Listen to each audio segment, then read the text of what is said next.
시청자 여러분 안녕하십니까? 1월 17일 일요일 뉴스의 라이브 시작하겠습니다. 먼저 뉴스의 라이브 팀이 선정한 주요 뉴스 정리해드립니다. 오늘의 라이브 픽입니다. 코로나19 신규 확진자가 520명 발생했습니다. 사회적 거리두기 단계와 5인 이상 모임 금지는 2주 더 연장됩니다. 영업 피해를 호소했던 헬스장, 노래방은 영업 제한 조치가 일부 완화됐습니다.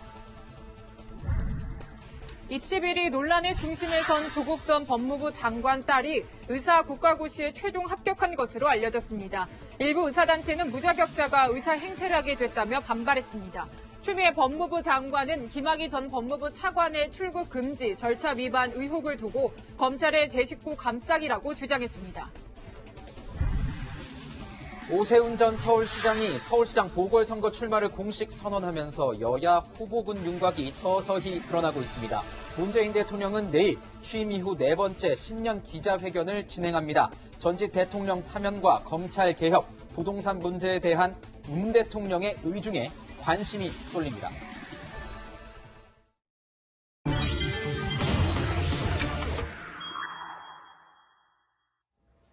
네, 오늘 코로나19 관련 상황 전문가 연결해서 자세한 이야기 나눠보겠습니다.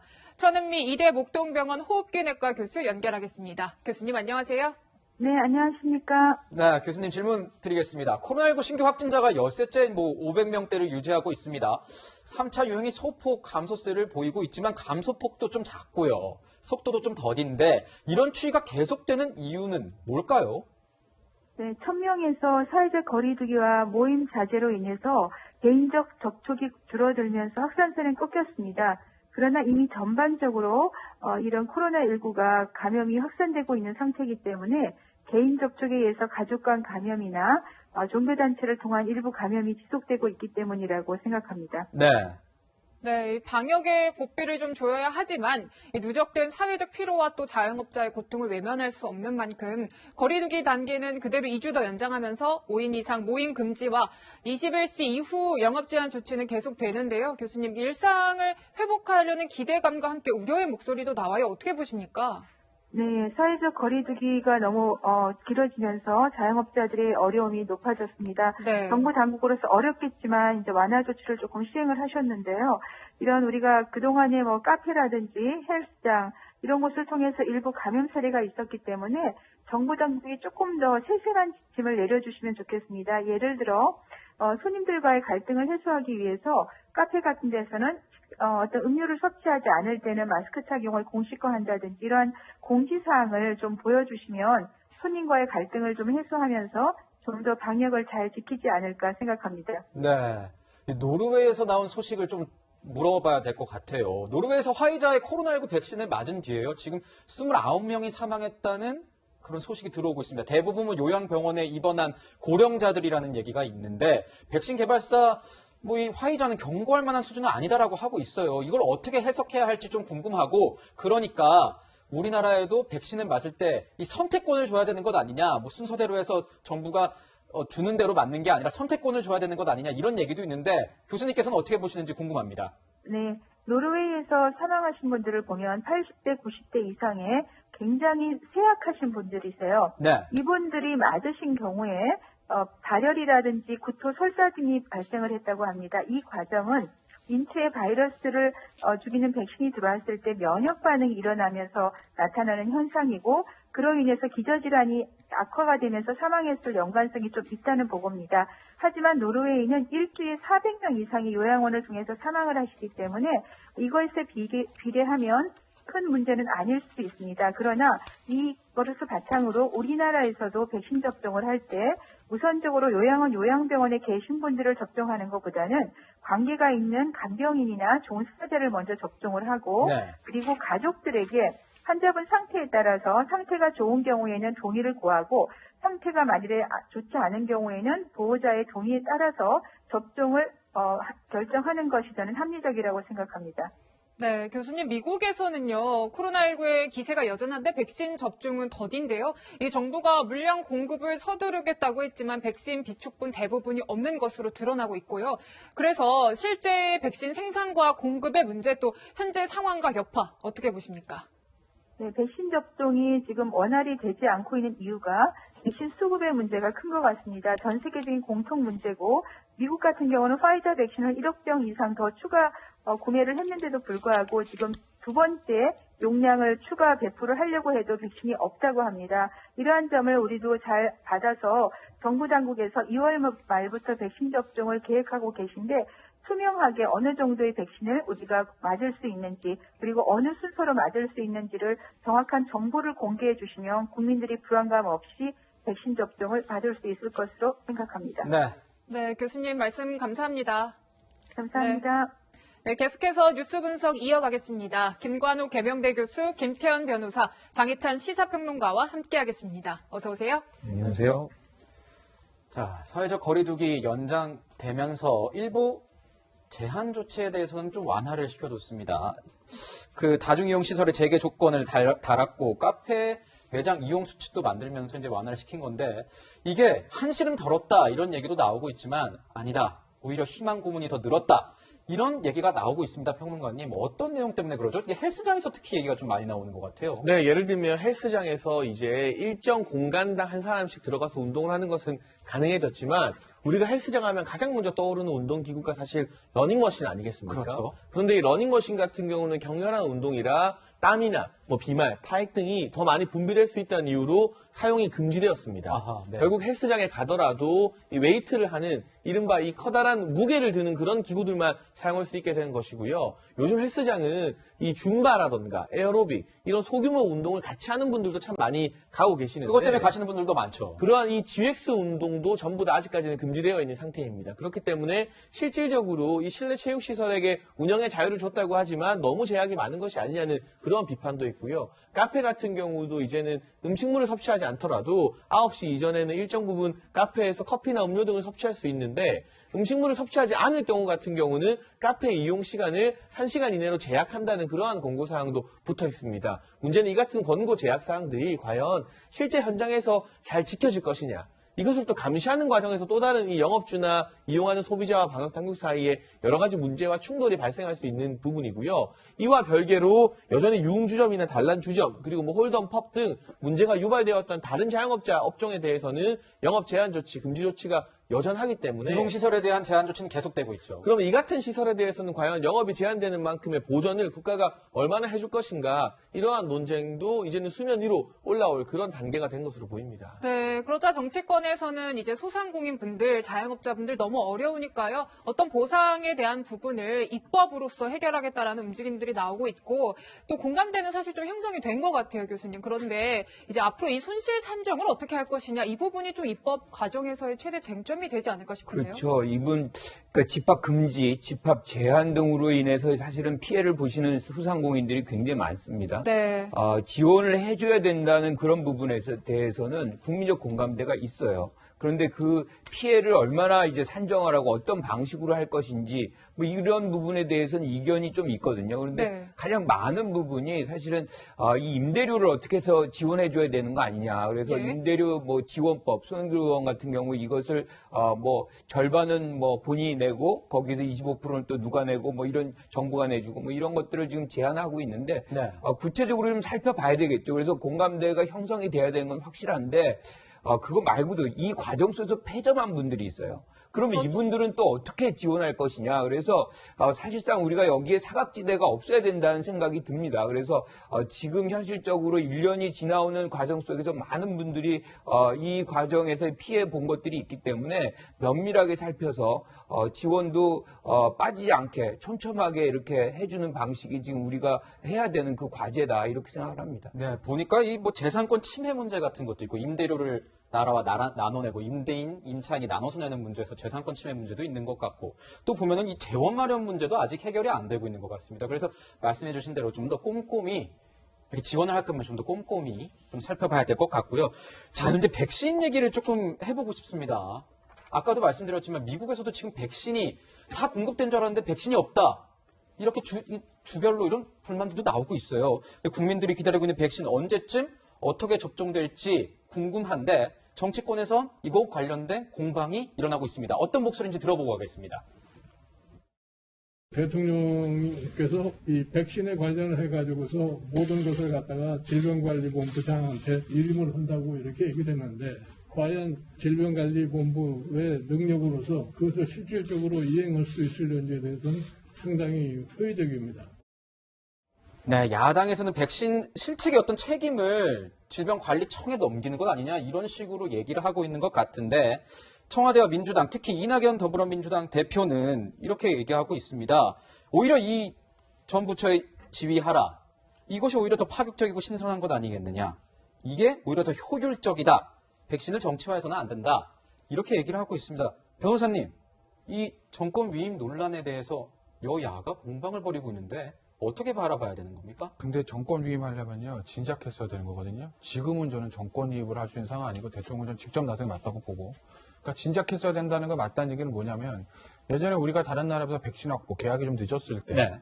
그때 왜 움직이지 않았느냐라고 하다 공무원들이 나중에 책임질까봐 두려워서 예전에 메르스나 신종플루 때 남아도는 어떤 백신 한 거에 대해서 좀 감사받고 이랬다고 그러지 않습니까? 그것 때문에 두려워서 안 움직였다. 그러니 대통령이든 총리든 면책권을 주고 전권을 줬어야 된다는 얘기가 나왔어요. 그러니까 하려면은 작년 7월, 8월부터 진작 그렇게 했어야 되는데 지금은 저는 좀 이제 늦었다는 생각이 들고. 시기상조다. 그러니까 시기상조보다 하려면 진작했어야 됐고 타이밍 놓쳤기 때문에 이제는 저는 대통령이 직접 챙기는 방법밖에 없다. 얼마 전에 청와대도 공개했잖아요. 대통령이 모더나 CEO인가요? 파이자 CEO인가요? 아마 모더나 CEO였던 것 같은데 전화 통화하는 거 공개. 대통령이 이렇게 직접 나서서 CEO랑 얘기를 하니까 일이 잘 풀렸다. 이런 식의 어떤 청와대도 얘기를 했는데 제가 그렇게 청와대에서 했다는 게 잘못됐다는 것보다 네. 어쨌든. 대통령이 지금 어쨌든 청와대 발표대로 하면 대통령이 들어와서 이 문제가 풀렸다는 거잖아요. 청와대 얘기대로 하면.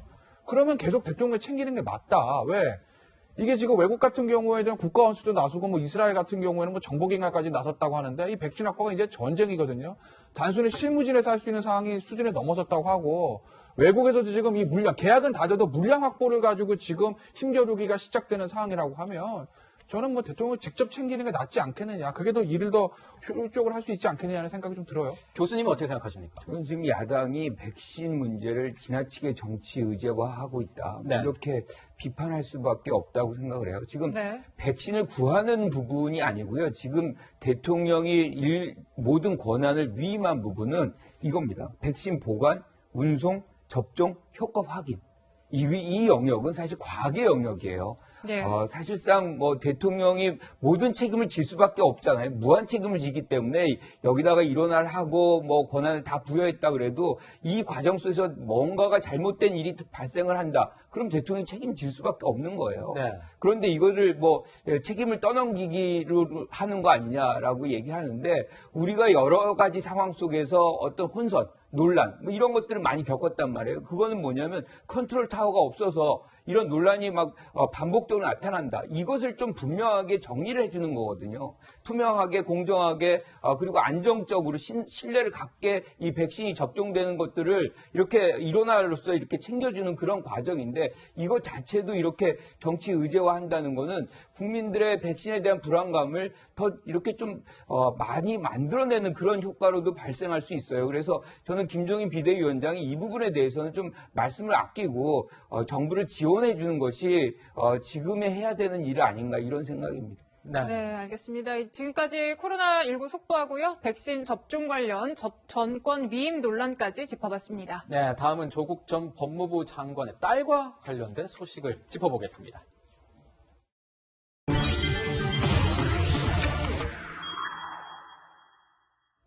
어제 저녁부터 이 얘기가 계속 나오고 있습니다. 조국 전 법무부 장관의 딸 조민 씨가 의사국시 최종 합격했다는 소식이 알려졌습니다.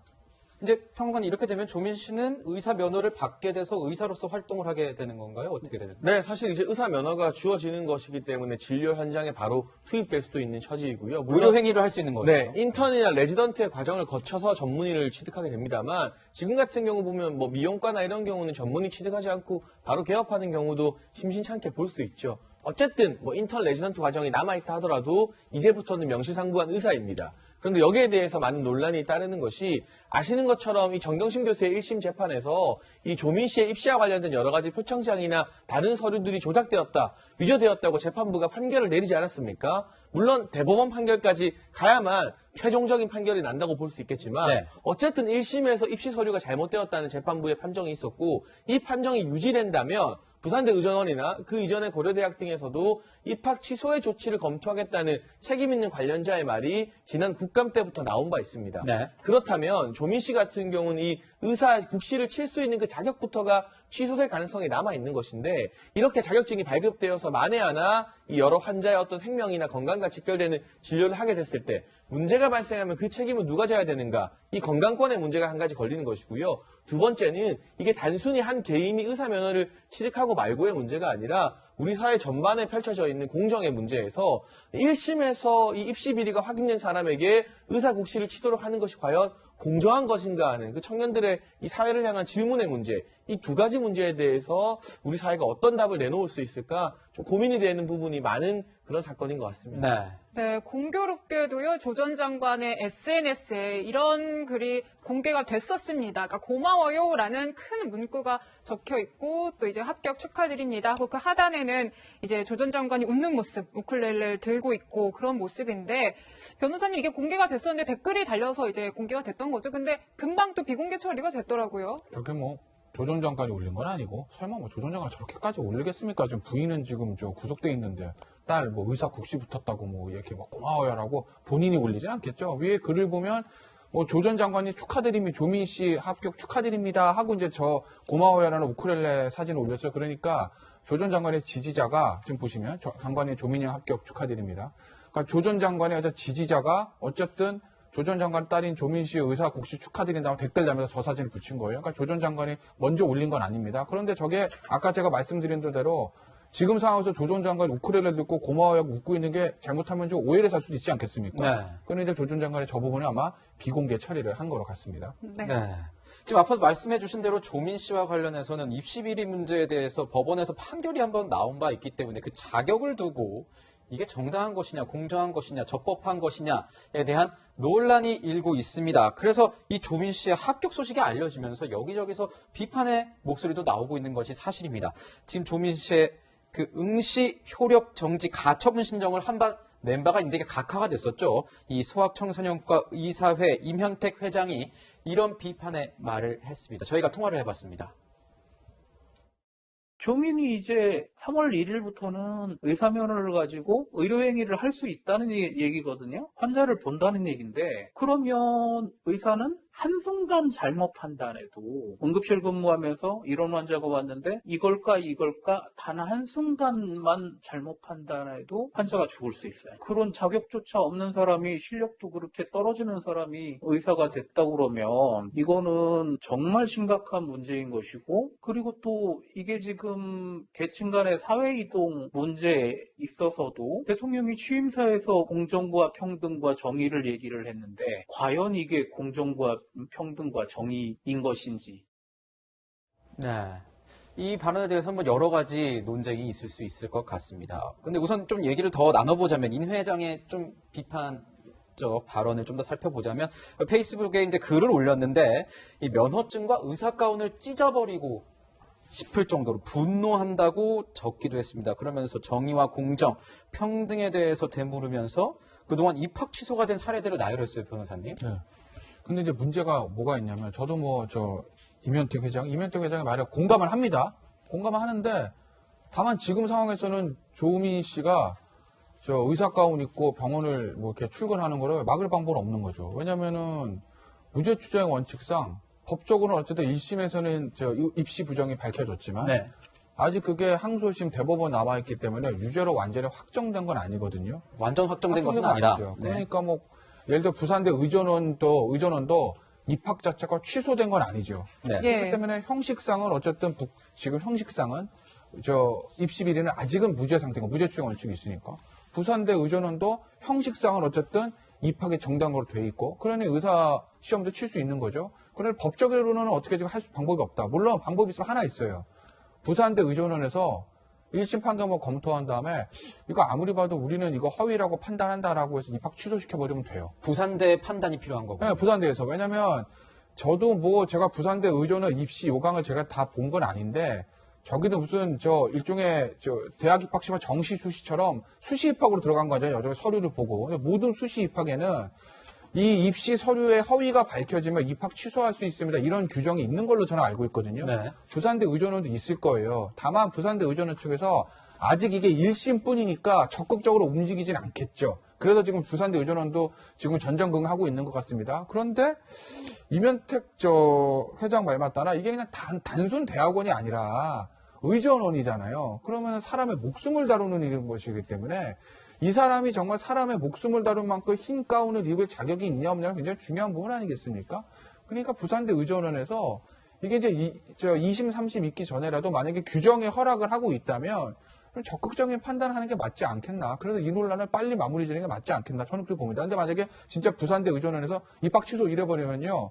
그러면은 의사 국시 7 자격 자체가 없어지는 거니까 그럼 의사 못 되는 거죠. 교수님, 그래서 이제 임 회장이 이런 얘기를 한 것 같아요. 정유라 씨, 옛날 최순실 씨 딸, 이화여대 입학 취소, 그리고 허위 스펙 성대 교수 자녀의 어떤 서울대 치전원 입학 취소, 그리고 숙명여고 교문부장 쌍둥이 관련된 딸 퇴학 등의 사례를 나열하면서 이거는 법적으로 판단이 나오기 전에도 이미 어떤 결과가 나온 사안인데 왜 이 사안에 대해서는 이렇게 판단하지 않느냐, 이렇게 임 회장이 또 꼬집은 측면이 있는데 교수님은 이 부분은 어떻게 보십니까? 이런 부분에 대해서는 저도 동의해요. 그럼 무슨 얘기냐면 이분이 공정성을 얘기를 하면서 다른 사람들의 사례에서는 이미 그런 유죄 판결 이전에 어떤 조치들이 있었는데 지금 왜 조민 씨의 경우에는 이것이 이루어지지 않느냐, 뭐 이렇게 문제제기 충분히 할 수 있습니다. 그런데 일단은 사법부 판단이 이랬어요. 그러니까 의사시험에 응시하는 것을 이제 효력을 취소해주는 그런 것을 소송을 냈잖아요. 임 회장이 냈죠. 의사국시 응시 효력정지 가처분 그렇죠. 신청했는데 그런데 각하된 거잖아요. 네. 사법부 판단이 있는데 그러면 사법부 판단을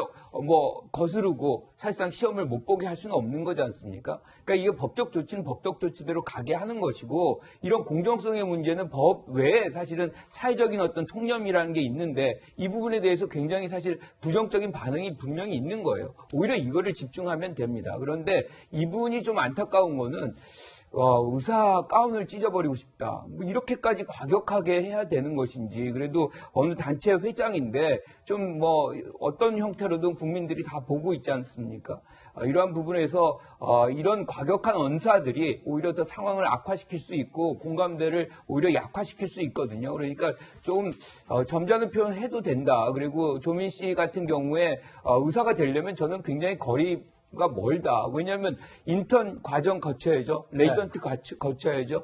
지금 이 상황에서 어느 병원에서 사실 채용을 해주겠습니까? 이거 거의 이루어질 수 없는 얘기들을 마구 해가지고 지금 환자를 받을 수 있는 것처럼 얘기하는 것도 상황을 호도하는 것이에요. 네, 뭐 이런 상황에서 이제 서민 교수는요, 이런 얘기까지도 했습니다. 앞으로 병원을 가도 이 의사 이름이 뭔지 확인하자, 또 어느 대학 출신인지 꼭 확인하자, 이런 얘기까지도 했고, 또 의사 면허는 평생 가니까 대법원에서 뭐 유죄 판결이 된다고 해도 앞으로 어떻게 될지 잘 모르겠다라는 반응을 좀 보였는데, 이 평론가님 보시기에는 앞으로 사법부의 판단도 남아있지 않습니까? 이 조민 씨의 의사 면허에 어떤 영향이 있을 걸로 좀 보세요? 그러니까 사실 대법원에서 확정 판결이 나와서 입시 부정을 인정하게 된다면 지금 침묵하고 있는 부산대 의전원이나 고려대학교도 가만히 있기는 힘들 겁니다. 그때 되면 아마 교육부 차원의 진상조사나 대학 차원의 새로운 징계위원회가 열릴 가능성이 높다고 보여집니다. 그래서 이 부산대 의전원 입학이 취소되면 애초에 의사 국시를 볼 수 있는 자격 자체가 성립을 하지 않게 되는 것이기 때문에 의사 면허도 박탈될 가능성이 있다고 보고요.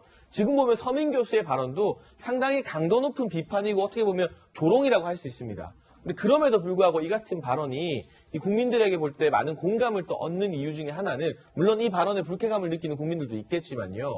앞서 다른 예시가 저희 지금 언급됐습니다만 이 서울대 입학 취소를 보면 성균관대 교수의 자녀가 부정행위 발견되어서 입학 취소가 되었잖아요. 이건 검찰이 해당 교수와 자녀를 불구속 상태로 기소하자마자 교육부에서 특별감사위원회가 열리고 결과 문제가 있다고 판단되어서 입학이 취소되었습니다.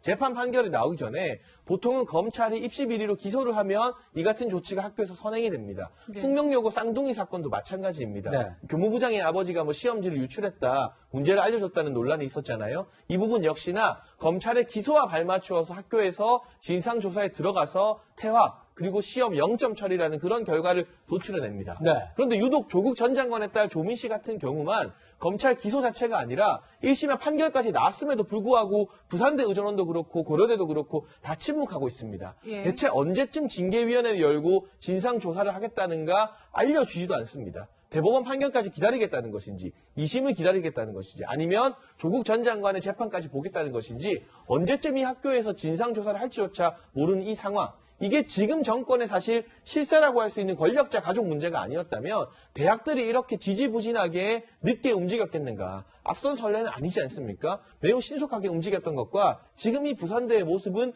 너무나 극명한 차이가 있기 때문에 서민 교수나 앞서 이 소아과 협회장의 말이 다소 과한 측면이 있더라도 상당수 국민들의 동의를 받는 것은 아닌가 싶은 측면도 살펴봐야 될 것 같습니다. 네, 지금 비판에 나온 쪽은 이런 얘기입니다. 실업률이 이렇게 높은 상황에서 청년들 취직하기도 힘든데 이 공정이 무너졌다.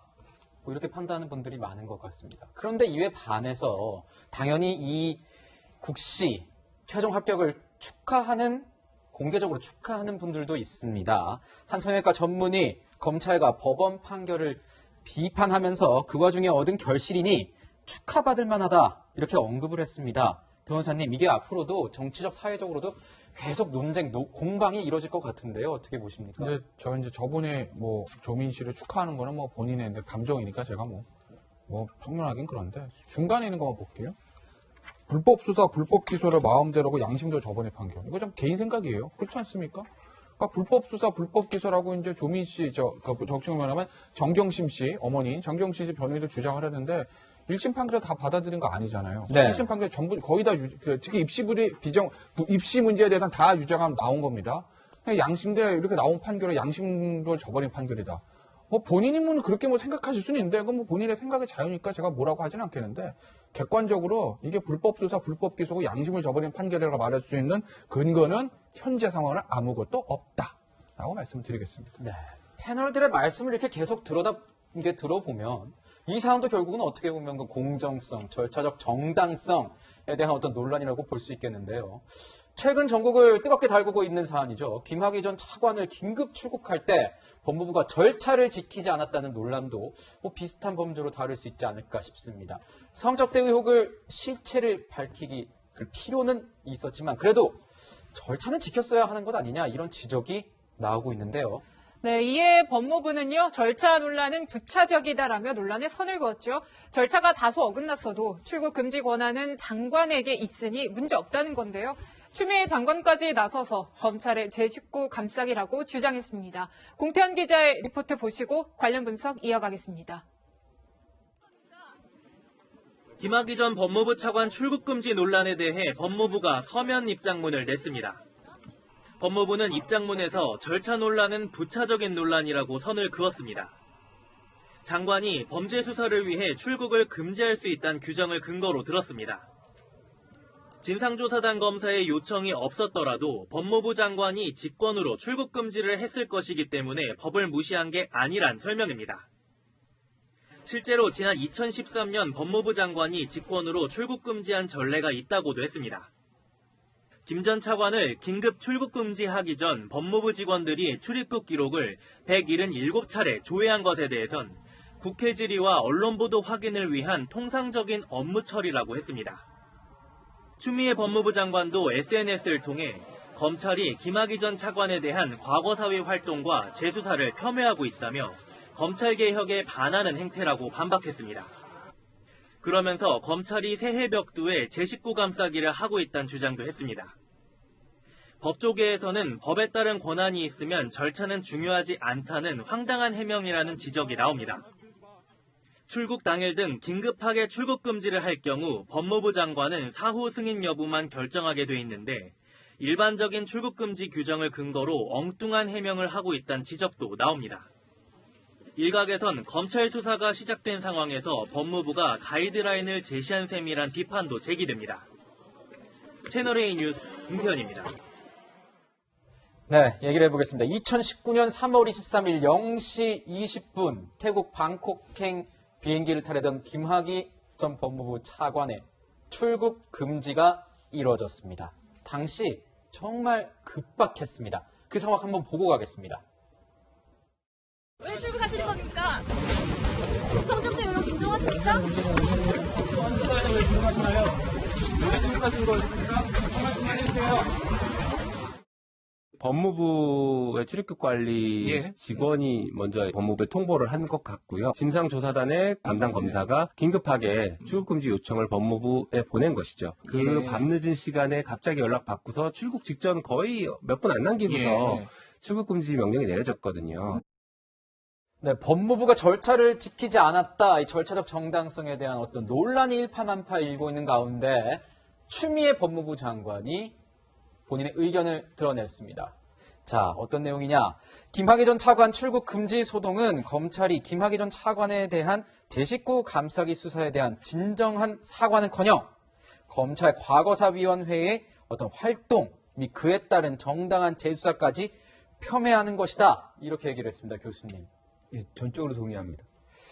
무슨 얘기냐면 사실은 지금 이 출금이라는 것이 2019년이죠. 4월 달에 과거사 진상조사단이 구성이 돼요. 김학의 전 차관의 대상을 하는. 그런데 3월 달에 지금 해외 도피, 그러니까 뭐 해외에 가서 이제 돌아올지 안 돌아올지 모르지만 아직 도피라고 말할 수가 없는 상황인 거죠. 출국을 이제 앞두고서 이렇게 막은 출국 금지를 시킨 그런 조치입니다. 자, 그때 이제 김학의 전 차관이 받았던 혐의는 지금은 유죄 판결이 나서 뇌물죄로 지금 뭐 감옥에 가 있지만 그 당시에 가장 부각이 됐던 이슈는 성접대였어요. 국민적인 어떤 공분을 일으켰던 부분입니다. 어떻게 보면 검찰의 최고위직인데 그 부분에서도 다른 어떤 사안도 아니고 성접대를 받는 혐의라는 이런 얘기들로 돌고 있었고 가장 중요한 것은 지금 추미애 장관 얘기했던 것처럼 수사가 제대로 이루어지지 않았어요. 그리고 계속해서 수사를 이루어지면서도 이것이 나중에는 무혐의 처리가 됩니다. 네. 그래서 나중에 이제 유죄 처리가 된 부분은 뇌물죄지 이 성접대는 무죄로 판결이 나요. 별건이 유죄가 된 거였죠. 그렇죠. 네. 자, 왜 무죄가 판결이 났느냐? 그럼 성접대를 안 받아서 그런 것이냐? 그게 아니에요. 공소시효가 지난 겁니다. 그러면 검찰이 먼저 해야 되는 거는 이렇게 그때 해야 될 때 수사를 제대로 못해서 공소시효가 만료가 돼가지고 무죄 처리되게 한 것. 그 자체가 사실 검찰의 잘못이기 때문에 그것부터 반성을 하고 이 절차적인 문제에 대해서 짚고 넘어가야 되는 것이지 이 본질에 대해서는 아무 이유 없이 지금 아무런 언급 없이 사실상 이 절차가 문제가 있으니 이 모든 것이 잘못된 것처럼 얘기하는 것은 진짜 검찰이 반성을 안 하고 있다. 뭐 이 생각을 지울 수가 없습니다. 검찰이 원죄가 있다 이런 거고. 그렇습니다. 네, 법무부도 역시 전혀 문제가 없다라는 입장이고요. 입장을 밝혔는데요. 출입국 관리법상 법무부 장관이 직권으로 출국 금지를 할 수 있는 권한이 있는 점에 비춰볼 때 부차적인 논란에 불과하다라고 했어요. 변호사님. 이 부차적인 논란 맞습니까? 근데 그러려면 그때 장관이 직접 하지 왜 이러셨을까요? 그게 궁금하더라고요. 저거 보니까. 좀 장관이, 저 얘기는 뭐가 깔려있는가 하면 첫째는 당시에 그 이모 검사가 이게 긴급 출국금지 요청하고 있는데 뭔가 문제가 있었다는 건 저는 자인하는 거로 봅니다. 반응이 아무 법적 문제가 없는데 왜 그러십니까가 아니라 장관도 할 수 있었는데 장관이 안 하고 지금 범사가 한 거니까 이건 절차적, 이건 부차적 문제다는 얘기는 당시에 그 이 검사가 했던 거는 뭔가 문제가 있었다는 건 저는 자인하는 것 같아요. 네. 그러니까 왜 이렇게 나누냐면 출금을 지금 이 검사가 신청했을 때는 이 검사가 실제로 그걸 할 수 있는 권한이 있느냐, 출금 요청서 썼을 때 정식 피의자나 어떤 내사가 입건된 건도 아닌데 과거 내사번호 갖다 쓰고 없는 내사번호 만들어서 쓰고 그러니까 정식 피의자로 입건도 되지 않은 상태에서 출금하는 거 절차적으로 위반 문제 있는 거 이거 지적한 거거든요. 거기에 대한 법무부 반응은 뭐냐면 당시 출입국관리법이나 시행령 보면 법무부 장관은 피의자로 입건되지 않도록 예를 들어서 제가 지금 피의자가 아니잖아요. 근데 김태현 좀 위험한데 나가면 안 될 것 같아. 장관이 야 김태현 출국금지 못 시켜. 이렇게 할 수 있다는 거예요. 긴급한 권한으로. 그러니까요. 네. 당시 하시지 그랬어요. 그건 박상규 장관이 왜 안 했을까요? 했으면 되는 거잖아요. 박상규 장관이 본인 입장을 밝히면 이 모든 게 다 그러니까 해결될까요? 그게 만약에 있다고 하면 그 권한이 있다고 하면 물론 그것도 지금 조 전 장관 밑에 있는 검찰 개혁위원회에서 그 규정 개정하라고 그랬습니다. 아무리 장관이도 피의자로 입건도 안 된 사람 출국 금지하는 거는 거주 이전의 자유에 대한 심각한 침해잖아. 그래서 그거 개정하라고 권고를 지금 현 정부에서 했는데 어쨌든 당시 2019년에 그 규정에 살아있었으니까 그건 박상기 장관 했으면 되는 거잖아요. 당시에 장관은 왜 안 하고 나서 이제 지금 와가지고 장관도 할 수 있었는데 안 했던 거니까 이거는 절차에 문제가 없다라고 얘기는 하는 걸까? 저는 납득이 안 된다라는 거고 우리가 이런 게 있어요. 우리 예전에 미란다 원칙이라는 거 있잖아요. 뭐 더 무슨 변호인을 선임할 권위가 있고 네. 권리가 네. 있고 뭐 진술가 없고 어쩌고 저쩌고 하는 거. 네. 그 미란다 착한 사람에게 나쁜 사람에게요. 나쁜 사람이죠. 흉악범이에요. 흉악범. 네. 그러니까 흉악범을 잡을 때로 절차를 지켜야 된다는 게 근대 사법의 기본 원리 중에 하나예요. 그런데 지금 이걸 안 했다는 거예요. 전 김학이라는 사람 두둔하고 싶은 생각 1도 없습니다. 어쨌든 2심에서 뇌물 일부 유죄 나와서 법정 구속된 사람이고 그 사람의 죄가 다 전부 무죄가 나온다고 하더라도 만약에 이 검찰 고위 간부라서 정말 입에 담기시면 정말 추한 일을 한 거거든요. 그러니까 저는 뭐 도덕적으로나 정치적으로나 법적으로나 이 사람 두둔하고 싶은 생각 1도 없는데 그래도 아무리 흉악범을 잡더라도 절차는 지켜야 되는 게 맞다. 과거에 검찰이 김학의 장관 당시 차관 수사 지지부진하게 해가지고 맞죠? 당시에 검찰이 잘 못해가지고 공소시효 지난 거 맞죠? 그럼 과거에 그 검찰대로 책임지고 처벌받으면 되는 거고 그럼 그걸 잡기 위해서 현재의 검찰은 또 다른 법을 위반하는 건 맞느냐? 그건 아니지 않습니까? 예. 과거에 너희들도 법을 위반했으니까 나도 지금 법을 위반하겠다. 이건 아니지 않아요? 네. 그래서 이 논란이 이런 것 같습니다. 절차에 대한 문제. 과거 무혐의 처리된 사건 번호와 가짜 내사 번호를 넣은 이 출국 금지 요청서를 작성했다는 의혹에 대해서는 추 장관도 법무부도 얘기를 하지 않고 있는 것 아니냐. 그래서 약간 논점 흐리기 용 아니냐 이런 비판이 있는 것도 사실이에요, 교수님. 지금 논란이 되는 부분은 공문서 위조예요. 출국 금지에 관련된 공문서 위조 또는 그렇죠. 누가 지시를 했느냐 네. 이 관련해서 예. 얘기가 되는 거죠. 그런데 이제 미란다 원칙을 말씀하셨는데 사실 이 사안에 있어서는 구속이 아니거든요. 그냥 출국만 못하게 하는 집으로 돌려보낸 것 외에는 다른 조치가 없어요. 그런데 만약에 여기서 이제 출국을 시켰다. 이때 돌아오지 않는다. 그리고 나서 뭐 많은 혐의들이 드러난다 그러면 그때 당시에 이제 국민들의 어떤 분노 뭐 그런 감정을 본다면 이게 나라냐. 이거 하나 못 막고서 이런 것을 방치하는 것이 진짜 법무부가 할 수 있는 일이냐. 이 정도 역량뿐이 안 돼. 온갖 비난을 다 받았을 겁니다. 그래서 저는 뭐 이 부분에서 위법성이 있었다면 처벌받아야죠. 누군가가. 절차적인 하자가 있었다면 뭔가 처벌을 받아야 되겠지만 그 당시 상황을 우리가 돌이켜 본다고 해도 저는 뭐 이 상황에서 급박하다면 이거 해도 충분히 가능하다. 저는 이렇게 동의합니다. 그러니까 네. 그 얘기는 하려면 법무부 장관을 긴급했으면 되잖아요. 박상기 장관. 근데 그거 안 하고 나서 그게 무슨 일이 있었는지 그걸 몰랐는지는 제가 잘 모르겠습니다. 법무부 장관이 당시에 박상기 검사 출신이 아니고 교수 출신이기 때문에 이 실무 경험이 없으니까 이 출입국 관리법에 이런 규정이 있는지 몰랐을 수는 있어요. 이거 뭐 출입국 긴급 출국 금지 해본 사람이라든지 안 해본 사람 알 수가 없잖아요. 시행령이 있는 거, 법과 시행령이 있는 거니까. 당시에 알고도 안 했는지 몰라서 안 했는지 아니면 정치적 이유로 그러니까 장관이 나서는 거는 조금 너무 좀 나가는 거 아니야? 그러니까 이거 밑에서 검사들이 알아서 해봐 뭐 이랬는지 제가 알 수는 없으나 당시 어쨌든 권한인데 장관이 안 쓴 거잖아요. 그리고 진상조사단에 파견된 이 검사가 이렇게 한 거잖아요. 근데 이 검사가 했을 때 어쨌든 지금 공문서 위조 또는 허위공문서 작성에 어떤 문제는 있는 거 아니겠습니까? 그리고 거기에 대해서 법무부도 그거는 적법한 절차여서라는 얘기는 못하고 있는 거 아니겠어요? 그럼 어쨌든 진상조사에서 처벌받은 거 처벌받는 게 맞는 거죠. 네. 예전에 그리고 만약에 김학의 전 차관 박근혜 전 정부 때 덮어준 사람들이 지금 검찰에 남아있다면 그 사람들도 당연히 책임져야 되는 건 맞고요. 네. 똑같이. 네, 저희가 좀 더 하나 더 들여다볼 것은요. 추 장관이 언급한 지난 2013년 이야기인데요. 그러니까 지난 2013년에 황교안 장관이 전 검찰총장과 관련해서 피의자도 아닌 참고인에 대해서 장관직권으로 출국 금지 조치를 한 바 있다라고 글을 적었어요. 평론가님 어떻게 봐야 될까요? 이게 뭐 2013년도에 법무부 장관이 검찰총장 이제 감찰하겠다고 밝히면서 그 당시 검찰총장이었던 최동욱 전 총장이 물러났었죠. 네. 그 사건 관련돼서 최동욱 전 총장 관련된 이 참고인을 황교안 당시 장관이 직권으로 출국 금지했다는 그동안은 알려지지 않았던 내용을 추미애 장관이 언급했습니다. 하지만 이게 딱 비교가 안 되는 것이 만약에 이번 이 김학의 전 차관 이 출금 사건에서요. 박상기 전 장관이 이 부분에 대해서 직권으로 출국 금지를 지시했다면 이 황교안 전 장관도 했던 출금이기 때문에 장관 직권으로 출금하는 건 동일한 것 아니냐는 그런 논리가 성립됩니다. 근데 이번에는 저희가 계속 말하고 있지만 장관 직권으로 할 수 있었음에도 불구하고 이유는 모르겠으나 수사 권한이 없었던 과거사 진상조사위원회 출신의 소속의 평검사가 서류를 조작하면서까지, 나쁘게 말하면 서류를 위조하면서까지 절차를 어겨가면서 출국 금지를 했다는 부분입니다. 장관 직권이 발동된 것과 평검사의 서류 조작은 충분히 다른 맥락이라는 점을 설명드리고 싶고요.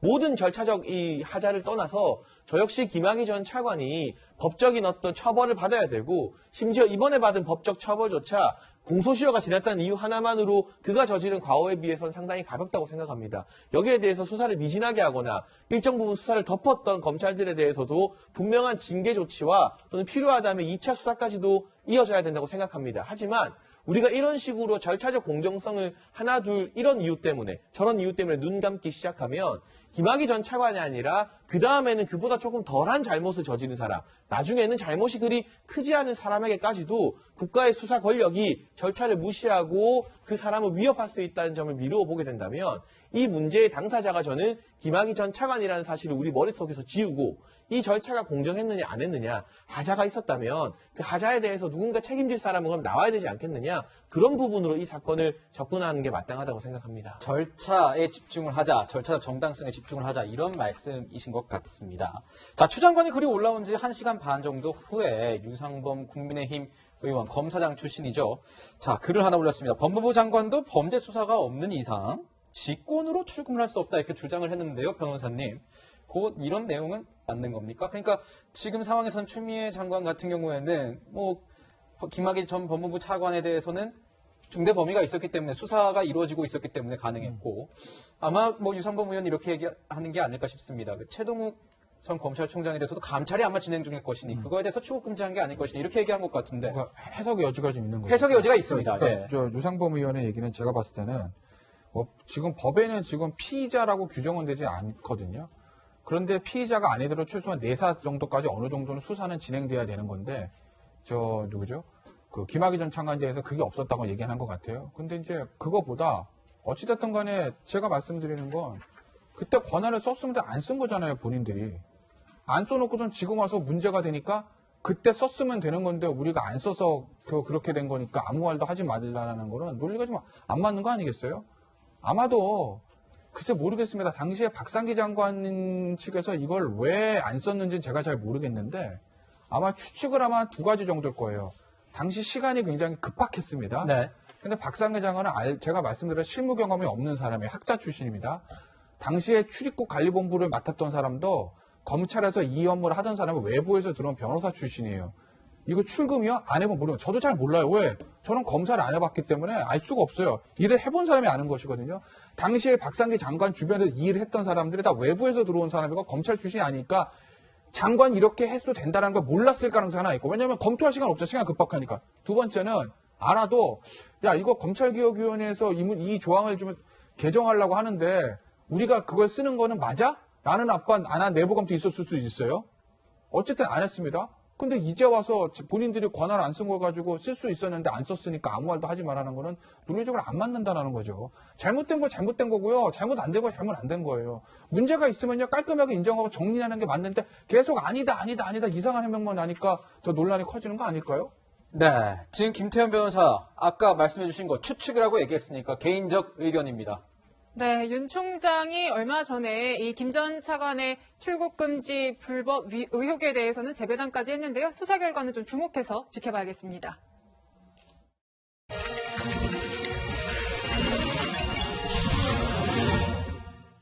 만약에 김치가 없었더라면 무슨 맛으로 밥을 먹을까? 진수성찬 산해진미 난리옥회도 김치 없으면 왠지 허전해. 우리나라의 김치 사랑을 이렇게 적절히 표현한 가사가 또 있을까 싶습니다. 우리에게 김치는 단순히 음식의 의미를 넘어서 한국인의 정서와 정체성을 상징하는 소중한 문화유산입니다. 그런데 갑자기 중국 대륙에서 김치 원조 논쟁이 일었습니다. 说到泡菜呢，很多人会一下子想到韩国。最近有一项泡菜行业国际标准正式诞生了，但是让人没有想到的是，这一项标准呢跟韩国关系不大，反而是由中国主导制定的。 사실상의 중국 관영 매체인 황구시보는 우리나라를 겨냥해 김치 종주국의 치욕이라고 비아냥됐습니다. 중국식 절임 채소인 파오차이가 일찌감치 국제 공식 인증을 받은 김치와는 다르다는 것도 모르고 기사 쓴 겁니까? 아니면 원조 식당은 가만히 있는데 바로 옆에 진짜 원조라고 간판 달고 영업하겠다는 못된 신고인 겁니다. 뭐 종주국의 아량으로 웃어 넘길 수도 있겠습니다. 그런데 중국이 상황을 묘하게 만들어가고 있습니다. 유엔 주재 중국 대사가 갑자기 김치 담그는 사진을 찍어 올리더니 또 며칠 뒤엔 구독자 1,400만 명을 보유한 중국인 유튜버가 김치 담그는 영상을 올렸는데 버젓이 중국 음식이라고 소개하면서 이 논란에 불을 붙였습니다. 마치 우리에게 본인들이 짠 김치 원조 논쟁에 참가라도 하라는 듯 말이죠. 朋友不能不知道吧？我们56个民族，56枝花当中有一朵娇艳的花叫朝鲜族啊。我们做自个儿兄弟姐妹家的家常菜，怎么还得经过你们的同意呢？ 도가 지나치다 이렇게 주의를 주니까 이제는 중국 정부 기관까지 나서서 한국은 문화적 자신감이 부족해서 그렇다. 피해 망상 탓이다. 이렇게 매도합니다. 이 과정이 마치 잘 짜여진 시나리오 같다는 인상. 저만 느끼는 거겠죠. 우리는 예로부터 먹는 것 가지고 싸우지 마라. 유치하다. 이렇게 해서 솔직히 상대 안 하고 싶은데 지금까지 중국의 행태를 보자면 무턱대고 허허 웃어넘기기엔 선을 넘은 것 같습니다. 우리의 역사와 문화를 중국 것으로 둔갑시키려는 동국공정의 일환은 아닐까 우려되기 때문입니다. 중국은 최근 55개 소수민족 중 하나인 조선족을 앞세워 아리랑에 이어 한소리, 한복, 심지어 태극기까지 모두 중국이 원조다를 외치고 있습니다. 조선족을 시작으로 신장, 티베트까지 분리독립이 일어날까 불안해서 그런 걸까요? 아니면 내 것이 아니고선 못 베길 만큼 우리 문화가 매력적이라서 그런 건가요? 그렇다고 들보 위에 몰래 숨어든 양상군자처럼 행동해서야 본인들이 자부심을 느끼는 공자의 나라 군자들이 될 수 있겠습니까? 지금까지 하나요 뉴스였습니다.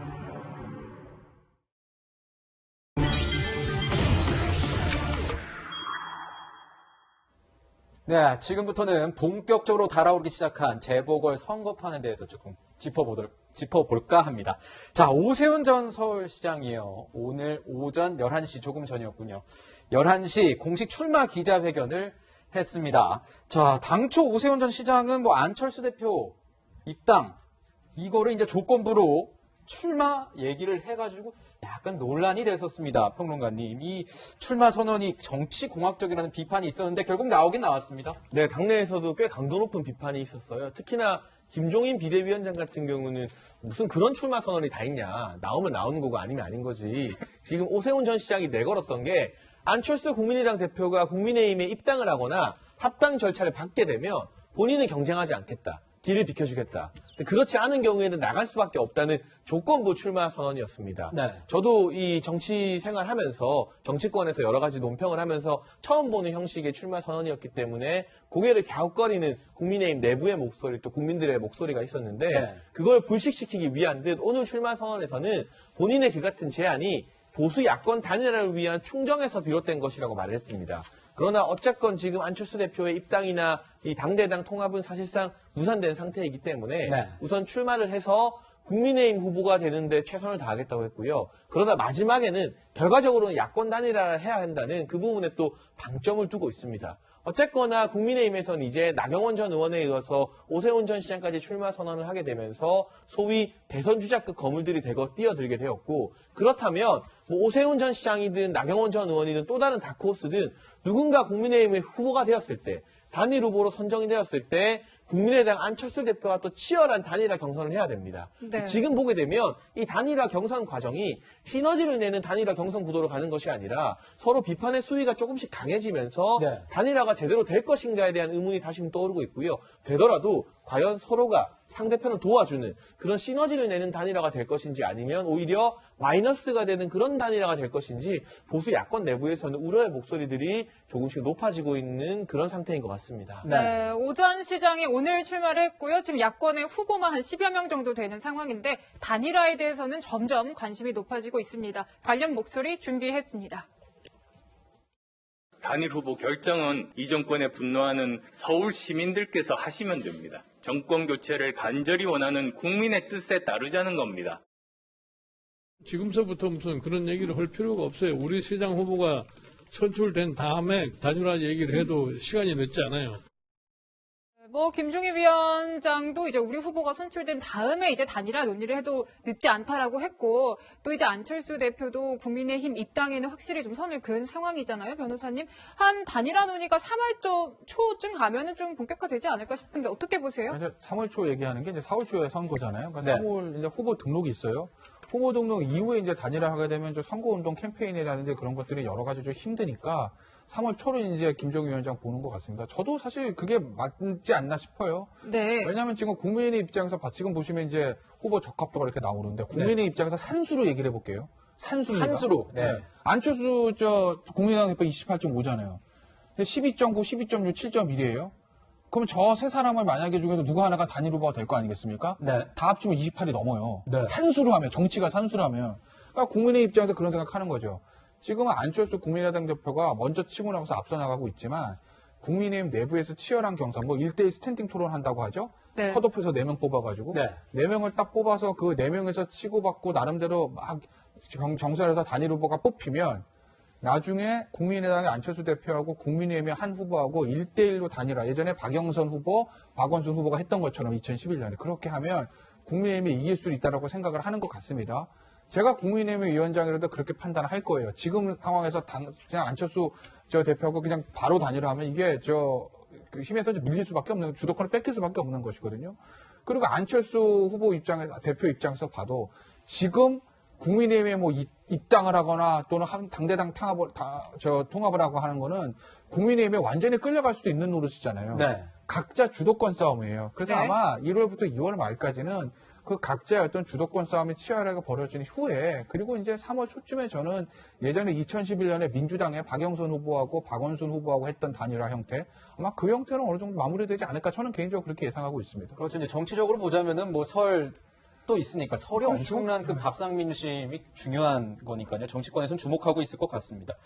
여당 얘기도 좀 해봐야 될 것 같은데 우상호 의원이 외롭고 쓸쓸하다 이런 얘기를 할 정도입니다. 경선 대진표 확정해달라 이렇게 애들러 얘기를 한 건데 박영선 장관 얘기가 계속 나오는데 박영선 장관이 고심이 깊어진 건지 아니면은 빨리 개각을 해달라는 어떤 무언의 압박인 건지 청와대를 향한 어떤 메시지인 건지 저는 궁금합니다, 교수님. 아니 현직 장관인데 지금 장관이 선출직 얘기를 할 수 있나요? 먼저 손들고 나가겠다 그러면 안 되는 건가요? 그럴 수는 없죠. 왜냐하면 임명권은 대통령의 고유 권한이고 사실상 인사 조치가 있기 전에는 본인 스스로가 먼저 얘기하기 굉장히 어려운 상황입니다. 그래서 당에서는 빨리 박영선 장관이 나와서 좀 붐업을 시켜주면 좋겠다 그런 생각을 할 수도 있지만 그것은 결정적으로 대통령의 어떤 선택 여하에 달려 있는 것이고 중요한 것은 지금 우상호 의원이 굉장히 외롭고 쓸쓸하다 이렇게 말씀을 하시는데 저는 좀 안타까워요. 왜냐하면 지금 이 시간을 누려야죠. 왜냐하면 아무도 없고 무주공산에서 그렇죠, 누려야 무주공산인데 지금 이 상황 속에서 본인이 왜 시장이 돼야 되는지에 대해서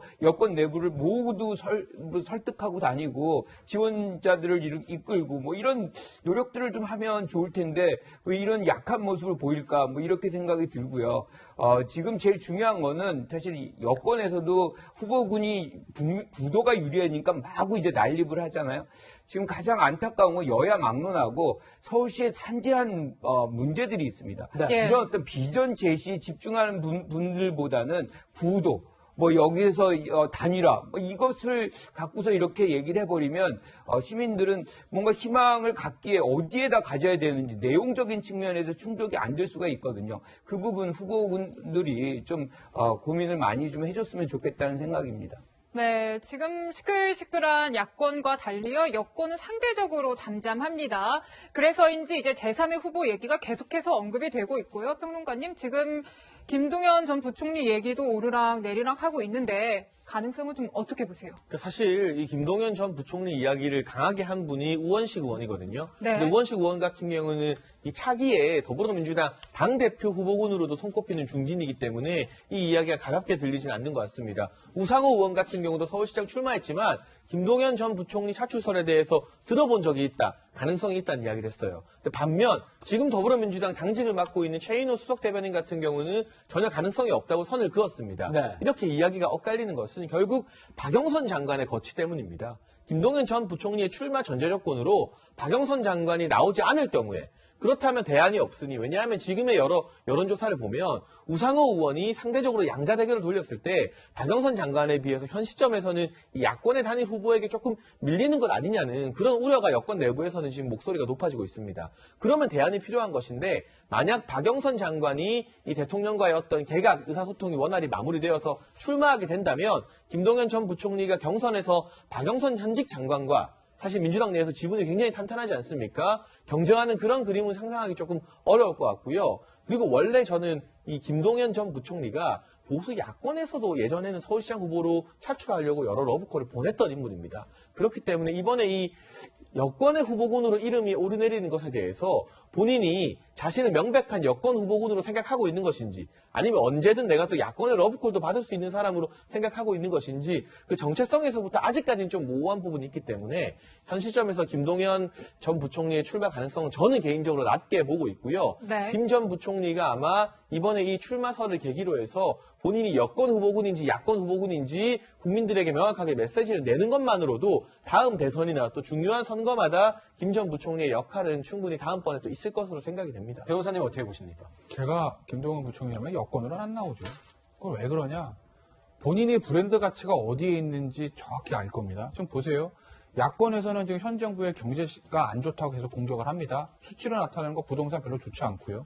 근데 경제부총리가 누구예요? 김동연, 홍남기 두 사람입니다. 근데 정치권에서 뭐 홍남기 부총리 옷 벗고 나오세요가 아니라 왜 떠나간 김동연 전 부총리한테 왜 자꾸 러브콜을 보내겠어요? 당시에 재임 중에 청와대 정책실과 조금 의견 충돌이 있었던 거, 이것 때문에 그런 거거든요.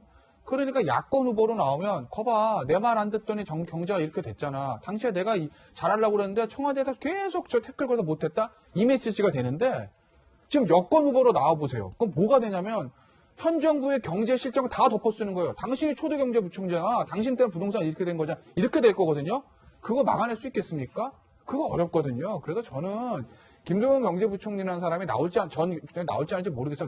나오면 야권 후보로 나왔을 때 파괴력이 있는 거지, 여권 후보가 나오면 전 별 파괴력이 없다. 뭐 국회의원 선거도 아니고 서울시장 대선이라면 그렇게 보는 거고, 하나 조금 좀 진짜 안타까운 건 앞서 이제 김광학 교수님 말씀하신 거랑 맥은 같은 건데, 이게요 지금 2021년 서울시장 재보선이잖아요.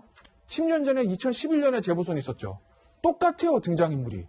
당시에 오세훈 전 시장의 사퇴로, 당시에 저 한나라당에서 나경원 후보, 그 다음에 야당에서 안철수 후보, 안철수 후보 양보, 박영수 후보 나와서 단일화, 뭐 이런 거잖아요. 그러니 우리 정치가 보수든 진보든 여든 야든 10년 동안 새 인물을 키우고 세대 교체하는데 너무나 게을렀던 건 아닌가. 그러니 10년 전에 나왔던 사람이 고스란히 10년 지나서 또 지금 등장으로 나와서 서울시장 제가 하겠습니다 하는 이런 상황들이, 하여튼 다른 거에 비해서 우리 정치의 발전 속도도 늦다. 뭐 사람만 가지고 단정할 수 있는 건 아닌데, 세대 교체, 새 인물 키우기 이런 거에 너무 느슨했던 거 아닌가 하는 좀 씁쓸한 생각은 듭니다. 여든 야든 마찬가지고요. 네, 김동연 전 부총리의 어떤 여당의 차출설에 대해서는 아까 말씀해 주신 것처럼 최인호 수석이 뭐 아니라고 얘기를 한 상황이기 때문에, 또 국민의힘 관계자 이렇게 얘기를 들어보면은 야권의 대권 후보로 나오는 거 아니냐, 뭐 이런 여러 가지 설들이 나올 정도로 그 어떤 입장에 대해서 굉장히 관심이 쏠리고 있는 상황인 것 같습니다. 저희도 취재를 열심히 해서 저희가 뉴스로 다룰 수 있으면 다뤄보도록 하겠습니다. 자, 이 정치 이벤트 얘기를 하나 좀 해야 될 것 같습니다. 내일 있을 이 정치 이벤트로 아마 이 전국은 다시 한번 바뀌게 되지 않을까 싶습니다. 내일 문재인 대통령이 기자회견을 갖습니다. 내일 오전 10시 온 오프라인 화상 연결, 자, 언택트 기자회견이라는 얘기가 있습니다. 100분간 진행을 하고요. 참여 못한 기자 채팅으로 질문을 한다고 하는데 굉장히 오랜만에 기자회견 하는 것 같아요, 교수님. 그렇죠.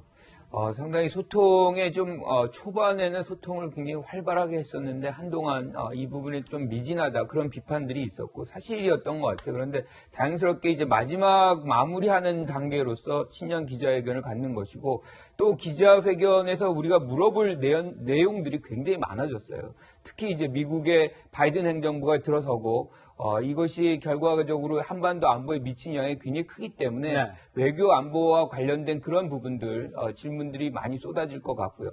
또 하나가 지금 지난주에 박근혜 전 대통령의 최종심 판결이 나왔습니다. 네. 그 판결이 나왔기 때문에 이제 사면의 대상으로 이제 된 거죠. 이 장면에서 많은 분들이 사면에 대한 어떤 여부, 이런 것들에 대한 질문들이 충분히 있을 것 같고요. 이런 내용들뿐만 아니라 지금 우리가 가장 관심이 있어 하는 방역의 문제, 그렇죠? 코로나19의 문제, 백신 문제, 등등의 문제들, 그리고, 특히나 이제 경제 회복을 어떻게 시킬 것이냐, 부동산 문제, 이렇게, 100분이 아주 쉽게 지나갈 만큼의 많은 질의들이 이루어질 가능성이 있다, 이렇게 봅니다. 네, 교수님도 잠깐 언급을 해주셨지만요. 이제 이명박, 박근혜 전 대통령에 대한 사면 이야기에 대해서 대통령이 과연 어떤 입장을 밝힐까 굉장히 주목이 되는 상황인데 이 입장에 따라서 사면론을 가장 먼저 꺼낸 이낙연 민주당 대표도 좀 영향을 받지 않을까요? 네, 아무래도 지금 이 현직 여당 대표이기 때문에 문재인 대통령이 이낙연 대표의 체면을 세워주기 위해 고심할 것이라는 언론 보도도 나왔습니다. 제가 봤을 때 이 부분 일부에서 제기한 것처럼 대통령과 이낙연 대표 사이에 교감이 있었다는 것에 대해서는 인정하지 않겠지만 이낙연 대표의 이 충정 어린 제기였다. 이 사면론이. 그리고 국민통합 차원에서 대통령 본인도 오래전부터 고민을 하고 있었던 부분이다. 이 정도로 원론적인 정리를 하지 않을까 싶습니다. 네. 그렇게 된다면 사면이 아예 말도 안 된다. 어떻게 그런 이야기를 꺼낼 수 있느냐라고 이 이낙연 대표를 비판했던 더불어민주당 내 어떤 친문 지지자들의 그 분노는 조금 가라앉지 않을까. 그렇게 판단을 하게 될 것 같고요. 결과적으로는 임기 안에 문재인 대통령이 사면을 할 것이냐 말 것이냐가 관건이 될 텐데 여기에 대해서 확답은 하지 않겠지만 가능성을 열어두는 차원에서 이야기를 한다면 이 대표의 체면도 어느 정도는 세워지지 않을까 싶습니다. 변호사님, 좀 궁금한 게 윤석열 검찰총장 관련된 질문 준비하는 기자들 많이 있다고 들었습니다. 어떤 내용을 좀 물어볼까요? 어떤 답변이 나올까요? 검찰 개혁과 관련된 내용이겠죠?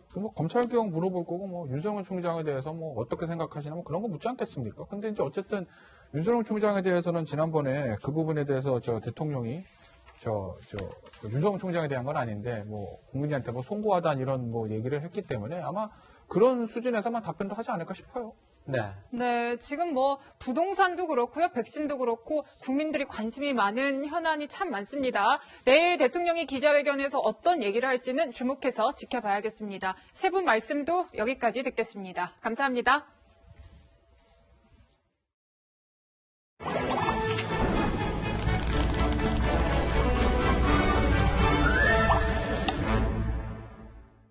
일요일마다 주목할 만한 영화를 소개합니다. 오늘도 시네 한수 이현용 기자와 함께합니다. 자, 오늘은 연인과 가족 간의 이야기가 담긴 영화 가져왔네요. 네, 오늘은 사랑받고 싶은 연인 그리고 가족의 이야기를 다룬 영화 마이 미싱 발렌타인 그리고 오늘 우리 투입니다. 네, 먼저 이 마이 미싱 발렌타인은 발렌타인데이를 잃어버렸다는 뜻입니까? 그렇습니다. 30살 여자 주인공은 새로 사귀고 있는 남자친구와 발렌타인데이에 데이트를 하기로 약속했는데요. 먼저 한 장면 보실까요? 拍谁？请问情人节活动会场在哪里？啊，情人节活动已经办完了。不是9点报名吗？那个是昨天办的啦。昨天？ 설마 하루 종일 잠을 잔 건 아니겠죠? 네, 이유는 영화 결말 부분에 나오는 세상의 비밀 때문인데요. 24시간 동안 세상이 멈추면서 벌어진 일입니다.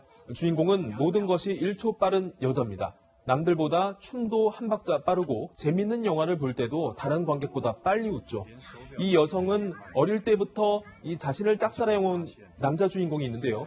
반대로 이 남자 주인공은 모든 게 1초 느립니다. 세상이 멈추고 로맨스가 벌어지는 이유도 여기 있습니다. 네, 독특한 설정이네요. 특히 중화권에서 많은 사랑을 받았던데요. 그렇습니다. 하루가 멈추면서 사랑을 찾게 된다는 특별한 로맨스 이야기에 시각 효과가 어우러지면서 중화권의 주요 영화제인 대만 금마장에서 장편영화상과 감독상, 각본상 등 5개 부문에서 수상했습니다. 네, 이 영화는 한 줄 평도 준비했죠? 네, 사랑받고 싶은 주인공이 진실한 사랑을 찾게 되는 이야기 전개가 독특하고요. 순정 만화를 보는 듯 엉뚱한 상상이 웃음을 유발합니다. 한 줄 평은 영화의 메시지로 대신하겠습니다. 누군가 당신을 사랑하는 사람이 있습니다. 네, 다음 영화 오늘 우리 2는요. 국내 옴니버스 영화네요. 네, 이 가족에 관한 이야기를 담은 단편 영화 4편을 묶은 옴니버스 영화로 여성들의 이야기를 담은 전작 오늘 우리에 이어 붙은 제목인데요. 조금은 특별한 내 가족의 이야기를 담았습니다. 잠시 한 장면 보실까요? 근데 누나가 이번에 아예 성씨를 바꾼대요. 뭘 바꿔? 누나가 그 아저씨 쪽으로 아예 성씨를 바꾼다고요. 지금 어떤 상황인 겁니까? 네, 은퇴한 아버지와 공무원 시험 준비를 하는 아들은 한 집에 살면서 서로 티격태격합니다. 딸은 곧 결혼식을 앞두고 있지만요. 형편이 어려운 아버지는 결혼식에 참석할지마저 고민합니다. 네, 이 단편 제목이 낙과잖아요. 무슨 뜻이에요? 네, 이 생활비를 아끼려는 아버지는 국립도서관 마당 나무에 떨어진 살구를 주워오는데요. 이 아들은 아버지의 이런 모습이 못마땅하지만 나무에서 열매를 따는 아버지가 공경에 처하는 일을 계기로 서로 화해하고 잘 살아갈 것임을 암시합니다. 네, 사는 형편은 어려워도 희망을 잃지 않네요. 우리 주변에서 볼 수 있는 가족 이야기 같습니다. 네, 영화는 이 달라진 가족들의 이야기를 담았는데요. 부산국제영화제와 전주국제영화제 등 영화제에 출품됐던 단편 4편을 묶었습니다.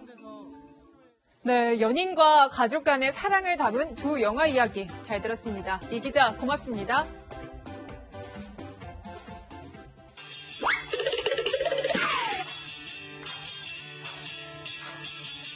여러분의 일주일을 앞서갑니다. 이번 주 이 뉴스만큼은 꼭 알아야 된다. 저희가 미리 뽑아봤습니다. 주요 뉴스를 미리 보는 시간이죠. 앞으로 있습니다.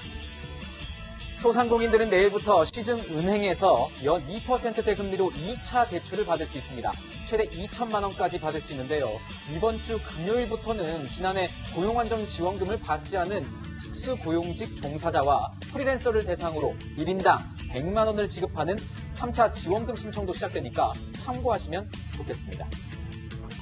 네, 김진욱 초대 공수처장 후보자에 대한 국회 인사청문회가 이번 주 화요일 열립니다. 위장 전입 의혹과 함께 미공개 정보를 이용해 주식 거래를 했다는 의혹도 제기된 상태인데요. 야당은 송국 검증을 예고했습니다. 함께 지켜보시죠. 코레일이 이번 주 화요일부터 목요일까지 설 열차 승차권을 판매합니다. SR은 다음 주 화요일인 26일부터 사흘간 판매를 진행하는데요.